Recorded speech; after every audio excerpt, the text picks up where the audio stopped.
My 24 female boyfriend, 24 male, completely ruined what should have been the happiest moment of my life.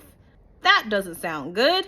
We are both 24 years old and we've been together for more than 3 years. Yesterday, I found out that my US student visa was approved. I've been working on it for a really long time, and he was the only one who knew everything that was happening throughout the application process. I trusted him with something I haven't told my friends yet. Last night around 10 p.m., I texted him, and I said that I had something very important to tell him and asked him if I could call. He said that he was with his family, so I told him I'll let him know when he was free. After that, I went and I talked to my mom. When I came back about 30 minutes later, I saw that he had texted asking where I had disappeared to. I replied and I asked if I could call now. Instead of calling, he asked what I wanted to talk about. I said that I wanted to tell him on a call, and I asked if I should just text instead.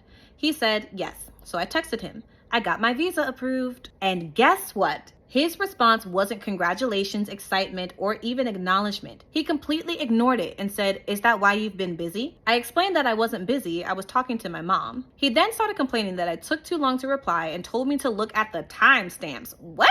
I asked what was wrong and he said nothing and went offline. I called him because I was confused. He declined my call multiple times. When he finally answered, he immediately started yelling and saying, "Why are you calling me? Stop calling me on your terms. Absolutely not. Break up with this man. This is probably not the first time that he has done something like this. You need to leave." The thing is, I call him every day. He is usually the one who's busy or who disappears for hours, and I have never made a big deal about it. I disappeared for 30 minutes one time, and suddenly it's a huge argument. I tried asking why he was acting like this, and he literally told me to shut up and hung up on me. I ended up crying. I felt completely heartbroken because all I wanted to do was share one of the biggest achievements of my life with someone who I love. I sent him a long message explaining my side and why I was hurt. He responded and said that I didn't care that he was waiting for me after I said I had something important to tell him. What kind of mind Jedi? I told him I did care and I tried to explain, but he cut me off and said,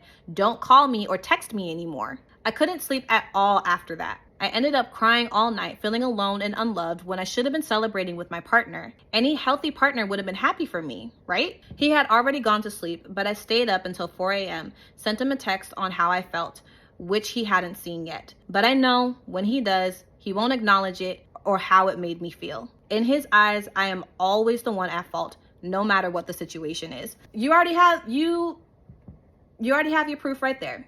If you are always at fault every single time that there's an issue, that's not mathematically possible.